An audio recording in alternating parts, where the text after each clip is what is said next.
মাওলানা লুৎফুর রহমান সম্পর্কে আরো কিছু অজানা তথ্য আমি আপনাদের সামনে উপস্থাপন করছি।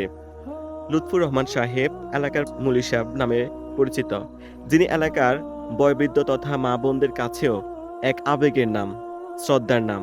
প্রায় ১০০ বছর আগে ওনার পূর্বপুরুষ মানে ওনার দাদা আমাদের হাজিপুর গ্রামে আলিমুদ্দিন মুন্সি জামে মসজিদের খাদেম হিসাবে আসেন।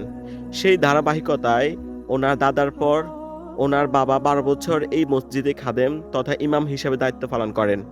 পরবর্তীতে সেই দায়িত্ব খুব অল্প বয়সেই ওনার কাঁধে অর্পণ করেন তখনকার পূর্ব হাজীপুরের থেকে জি, জি। ১৩৭৩ শুরু করে আজ অব্দি এই আল্লাহ বিরু বিনয়ী নির্লোভ মানুষটি আমাদের সমাজে দিনে খ্যাদমত করে যাচ্ছেন। ৮০ বছর বয়সী মানুষটি এখনো কোরআন পড়েন, খুতবা পড়েন, চোখে কোনো চশমা ছাড়াই। খুব বেশি কিছু চান নাই জীবনে এবং চাওয়ার কিছু নাইও কারো কাছে।